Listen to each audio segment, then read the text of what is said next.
la force des mouvements citoyens, c'est eux qui ont la meilleure information, la meilleure documentation. C'est pas les compagnies qui présentent les meilleurs dossiers quand on va au conseil, par exemple, du BAP ou des choses comme ça. C'est les citoyens qui font vraiment la recherche. Avec peu de moyens, mais ils ont... Et quand un groupe de citoyens qui se bat approfondit le dossier et a un discours solide, ça, il est inattaquable, sa crédibilité, à ce moment-là, ne fait qu'augmenter. T'sais. Et très souvent, c'est les élus municipaux, les élus provinciaux, les compagnies qui attrapent un peu l'air bête parce qu'ils ont rien, ils se défendent mal. C'est sûr qu'ils ont le pouvoir pour eux autres. Là. En dernière analyse, c'est toujours la massue. Hein? C'est sûr, on n'a pas de démocratie. On n'a pas de moyen de, on n'a pas de moyen d'empêcher les élus de décider ce qu'ils veulent, de tout donner aux compagnies entre deux élections. T'sais. Le gros bobo, il est là. C'est qu'on n'a pas, pas de pouvoir démocratique. L'élection, c'est une farce. T'sais. On n'élit pas des gens pour nous représenter. On élit des gens choisis par les partis pour représenter les compagnies. Qui sont déjà achetés, eux, par les compagnies. On élit, ils ont choisi à travers ces oufs-là, là, qui sont des valets de service, là. Et on pense que c'est nous qui avons le pouvoir. On ne l'a pas pantoute, t'sais. C'est pour ça qu'on les perd, les batailles. Moi on a tellement perdu de batailles là, que je suis rendu là. Je me dis, là, je suis tanné. Là, puis là, actuellement, on est attaqué de partout en même temps. C'est les mines, c'est l'éolien, c'est les barrages, c'est le pétrole, c'est le pétrole chez nous, c'est le pétrole transporté. Là. Moi, ici, à Kamouraska, là, tu vois, on est... Tu sais, je suis en face du fleuve, là, les hosties de gros bateaux vont passer ici. Juste au bout des étables ici, il y a le train qui passe avec le pétrole, puis juste un peu plus loin, il va y avoir le pipeline, tu sais. On est en campagne. Est-ce que vous pensez que bientôt le seul moyen de réagir possible pour nous va être par la force? Est-ce que pour vous, il y a encore de l'espoir dans le... La force dans des sociétés comme nous autres, ici, là, ça fonctionne pas, tu sais. T'as pas, on est trop dans une société, civilisée, je dirais, là, puis apprivoisée, puis engraissée, que la violence, ça ne peut qu'être accidentel, là, des incidents violents, mais vraiment une révolte organisée, c'est pas possible. Moi, je pense que c'est la démocratie. C'est qu'il faut reprendre le contrôle. Il faut que les citoyens reprennent le contrôle du pouvoir. La démocratie, c'est censé être le pouvoir du peuple, la souveraineté du peuple, et ça pourrait être la base. Et donc, même si on élit des représentants, ces représentants-là, on devrait pouvoir les démettre n'importe quand par un référendum. On devrait pouvoir empêcher une loi de passer par initiative populaire. On devrait pouvoir proposer des lois par initiative populaire. On devrait avoir des comités de surveillance des élus qu'on a, etc., de sorte que la démocratie directe vienne contrebalancer la corruption qui s'installe dans la démocratie représentative. Tu sais. Mais actuellement, il n'y en a pas de contre-pouvoir. Alors, les représentants sont carrément au service des compagnies. Tu sais, dans la lutte pour le pétrole, ça me frappe. C'est pire que jamais, là. Les gouvernements, les premiers ministres, les ministres de l'Environnement, ils se forcent même pas pour avoir un discours un peu original. Là. Ils font du copier-coller avec la propagande des compagnies. Moi, j'ai eu affaire ici directement là, à Canon puis la gang de TransCanada, là, le paperasse puis le discours de colon. Là. Et tu retrouves les mêmes termes dans les mots de Couillard, puis de Hertel, puis tout, tu sais. Donc, c'est là, si les citoyens développent un bon discours, bien informé, je pense que c'est un point fort. Mais tant qu'on n'aura pas repris le pouvoir, un contrôle démocratique, on va se faire avoir, puis on va se faire planter. Parce qu'au départ, les jeux sont faits. Qu'est-ce que vous pensez de l'initiative de la communauté Atikamekw qui a déclaré il y a 2 semaines l'indépendance sur leur territoire? Est-ce que ce serait une piste d'exemple à suivre pour se libérer des traités de l'ALENA? C'est symbolique, en fait. T'sais. Dans le cas des Atikamekw, là, ils ont un argument à la base, c'est le jugement de la Cour suprême sur les droits territoriaux. Et dans ce sens-là, ça met du poids dans la négociation pour avoir un accès plus économique à l'intérieur des territoires qui étaient autrefois leur grand territoire. Ils ne veulent pas nécessairement avoir tout le territoire, mais ils veulent pouvoir aller chercher leur survie puis leur développement sur ce territoire-là, ce qu'actuellement on ne leur permet pas. Et on arrive, on débat. Donc, nous, on n'est pas dans la même situation sur le plan légitimité, sur le plan droit. Tu sais, quand même qu'on déclarerait qu'on est territoire indépendant, devant les tribunaux, ça n'existe pas, là. Tu sais, le territoire, on a un système juridique, politique qui donne la légitimité au gouvernement en place. Le territoire, c'est eux qui ont la surveillance du territoire. Comment tu déclarerais ça? Si tu as une armée, puis si tu es en train de soulever tout le peuple, OK, ça va vouloir dire quelque chose. Sinon, ça ne veut rien dire, là. C'est du symbolique, c'est du wishful thinking, tu sais, c'est du fantasme. C'est des nuages. Oh, ça vaut rien. Ça. Actuellement, moi, je trouve le point le plus important dans l'affaire de la résistance au pétrole, c'est d'essayer de mobiliser les instances municipales. Parce que c'est le seul réseau qui a actuellement un certain niveau de pouvoir légitime. Ils n'ont pas grand pouvoir absolu, là, parce que les municipalités sont des créatures du gouvernement, puis bon, sont très, très encadrés. Mais il reste qu'ils ont une légitimité, ils sont élus, puis ils sont les protecteurs de leur population. Alors, tu t'écartes pas là, un maire et un conseil municipal aussi facilement que tu écartes 2-3 pouilleux qui défendent l'écologie, tu sais. Alors, dans ce sens-là, c'est le seul niveau où je vois qu'il y a de la légitimité qui peut donner du poids à la bataille contre le pétrole. Donc, il faut vraiment, là, ça commence, mais là, il faut que dans chaque village, les gens qui mènent cette bataille-là essaient d'intervenir au Conseil pour qu'il y ait une assemblée d'information organisée par le Conseil dans laquelle la population va dire « Nous, on veut que notre Conseil prenne telle position. » Ça va donner du poids. Parce qu'il y a combien de villages là, qui sont concernés par le pipeline? Là? 137, je pense? 150? Ça dépend si c'est seulement au Québec ou à la grandeur du Canada. Là. Non, au Québec, je pense que c'est alentour de 150. Fait que c'est 150 conseils municipaux. Il y a des banlieues dans le bout de Québec, Lévis, Port-Neuf, Trois-Rivières, Lanaudière. Il y a des instances municipales assez pesantes, là. C'est ceux-là qu'il faut essayer. Parce qu'autrement, là, au niveau du gouvernement provincial, fédéral, là, on est fait. Là, il n'y a rien, là, on n'aura rien, on ne gagnera pas une scène. Là. On ne gagnera pas une ligne. Ça me paraît évident. Et ce qu'on gagne toujours dans des luttes citoyennes, c'est la sensibilisation de la population. Le monde s'informe, le monde se mobilise, le monde discute, de sorte qu'après ces batailles-là, comme ici, quand on s'est battu pendant 4 ans contre la porcherie, là, bon, la porcherie est là. Mais c'est la seule chose qu'on gagne.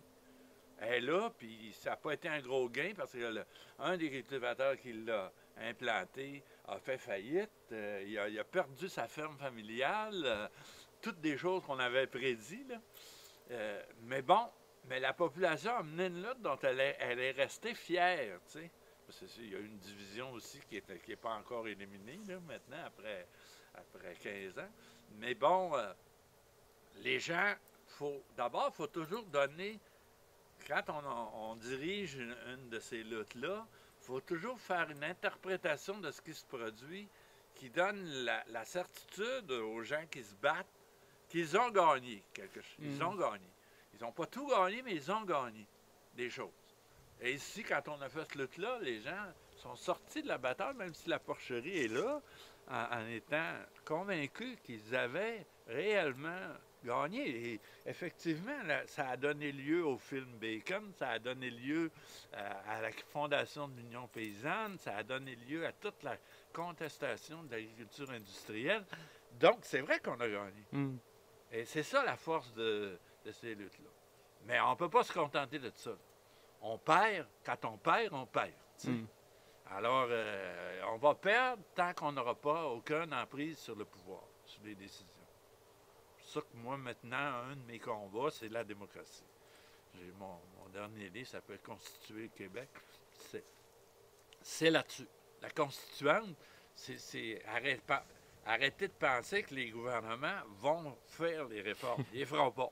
Donc, ce qu'il faut, c'est recourir à la souveraineté du peuple dans une assemblée constituante où les gens qui composent l'assemblée sont des citoyens sans allégeance, donc tirés au sort, idéalement, parce qu'autrement, ils vont être noyautés par les partis politiques. Et là, ils rédigent, eux, une constitution sans l'intervention des partis politiques. Quelle sorte de règles du jeu on veut établir au Québec, t'sais, pour la politique, pour l'économie, pour les droits, pour le social, pour l'éducation, etc. Et à ce moment-là, ça devient la loi de base que tous les gens qu'on élira dans le système qui sera défini devront suivre cette règle-là. Au moins, on aura ce barrière-là, tu sais. Puis on aura des institutions qui nous permettront d'intervenir de façon contraignante entre deux élections. Et là, on pourra avoir une influence. Parce que sinon, tu sais, on dit actuellement qu'il y a peut-être il reste 15-20 ans, là, où comme société, on a peut-être encore la possibilité de changer le cours des choses. Après ça, c'est fini, là. L'effondrement tout devient tellement accéléré, là, la population, la pollution, l'usage des ressources, la faim dans le monde, le manque de nourriture, le manque de ressources, le manque d'eau potable, tout se met à culbuter, là, à dépasser complètement la norme. Donc, si on ne change pas la démocratie, ces décisions-là, ils ne se prendront pas pendant les 20 ans qui nous restent. C'est clair que le système économique actuellement contrôle tout. Il marche tant qu'il peut aller chercher de l'argent, il va en chercher. Et il ne fera pas les virages. Il ne les fera pas. Comment convaincre une population de la nécessité de ces changements-là? On a vu dans les 30-40 dernières années un militantisme qui a affirmé cette finitude-là du capitalisme. Puis finalement, j'ai l'impression que ce à quoi on se heurte, c'est pas une volonté contraire à la nôtre, mais c'est plutôt un laisser-aller à une indifférence. Comment selon vous, briser ça? Est-ce que les gens sont capables de réagir, tu sais? Ouais. C'est sûr qu'on est dans une situation où les gens sont pris à la gorge, sont endettés. L'endettement, c'est le carcan le plus fort pour tout le monde.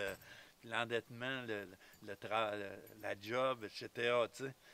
Mais bon, c'est la seule... Moi, je dis, oui, c'est difficile, mais seulement, on n'a pas d'autre choix. Si les gens, si on ne trouve pas moyen de donner une organisation, donner une voie politique à toute la déception des gens, la colère des gens actuellement, parce qu'il y en a une colère, là, à toute cette espèce de désillusion complète de la démocratie, des gouvernements, de la politique. Si on n'arrive pas à donner une voie politique à ça, pour changer la démocratie, on n'a pas d'autre recours. Tu sais, tu n'as pas d'autre recours. C'est sûr que les multinationales n'arrêteront pas de vouloir faire du profit, les banques, la même affaire. Et c'est sûr que les politiciens, avec un système d'élection au suffrage universel et avec des partis, vont nécessairement s'acoquiner avec les compagnies pour gagner le pouvoir. Une fois qu'ils sont là, ils font ce qu'ils veulent. Fait qu'on n'a pas de... Il n'y a pas de fissure dans ce système-là. C'est une mainmise fermée sur le pouvoir. Alors, si on ne trouve pas moyen d'entrer, là, puis moi, la seule porte d'entrée que je vois, c'est ça, c'est la constituante. Mon espoir... toutes les révolutions ont abouti à une constituante, de toute façon. La Révolution française, la Révolution américaine. Quand une révolution, c'est pour changer le système. Puis la façon de changer le système, c'est d'écrire une constitution. Si on la laisse écrire par les politiciens, ils vont l'écrire pour qu'elle fasse leur affaire à eux autres. Donc, il faut l'écrire nous-mêmes. Mon espoir à moi, c'est que j'ai l'impression qu'on est les seuls joueurs motivés, en fait, authentiquement motivés dans ces débats-là. Dans le fond, les compagnies, justement, ce qu'ils veulent, c'est faire du cash. Puis ceux qui sont indifférents, ben, ils vont se pencher du côté que les événements vont pencher. J'ai l'impression que nous... Ça en voit pas mal de gens. Oui, c'est ça. Sur le pétrole, là, le monde ne trippe pas. Là. Ce qu'ils ont vu hier soir à la télévision, là, sur Sorel, là, je suis certain que la grande majorité du monde, c'est juste que ils ont répandu des faussetés. Là. Genre, on va en avoir besoin encore longtemps du pétrole. Encore hier, la représentante de Valero est allée dire que tout ça allait permettre au Québec de s'alimenter en pétrole au lieu de le faire venir d'ailleurs. C'est ce qui est complètement faux. Tout le monde le sait. Les bateaux qui venaient de l'Europe et de l'Afrique du Nord, ils vont continuer à venir. Ça s'ajoute tout là, pour sortir le pétrole de l'Ouest. Ils vont sortir 2 millions de barils par jour de pétrole de l'Ouest, puis on en consomme 400 000 par jour au Québec. Donc, venez pas nous faire croire que c'est pour le Québec, tu sais. J'ai eu cette discussion-là avec Cannon. J'ai dit, arrêtez de nous prendre pour des valises, vous êtes cons. À la limite, si on bloque ces projets-là, si on reste à le bloquer, ils vont être obligés de nous vendre du gaz moins cher pour le passer. Fait que, tu sais, moi, je pense que la conscientisation, le décrochage de la population, il augmente rapidement actuellement. Puis s'il y a des noyaux partout qui sont capables de structurer cette colère-là, puis progressivement lui donner un véhicule politique, on n'a pas le choix, c'est le seul chemin possible.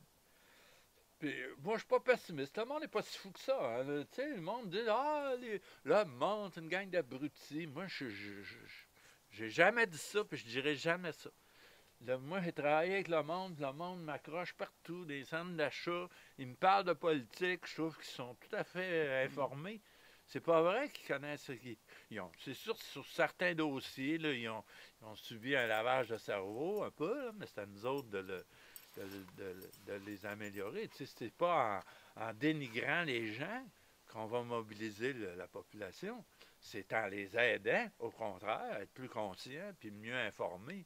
Tu sais, mais surtout pas les mépriser en partant, là, dire il n'y a rien à faire avec cette gang de veaux-là, tu sais. Moi, j'haïs ça, là, la gauche, sont portés à ça, tu sais. Ils sont tous, eux autres, c'est rien qu'eux autres sont une élite éclairée qui peuvent conduire le peuple, éduquer le peuple. Fichez-moi la paix, le peuple, c'est vous autres aussi, puis je vous trouve très ignorants personnellement, en général, moi. Les gens de la gauche, je les trouve bornés, pour ma part, beaucoup.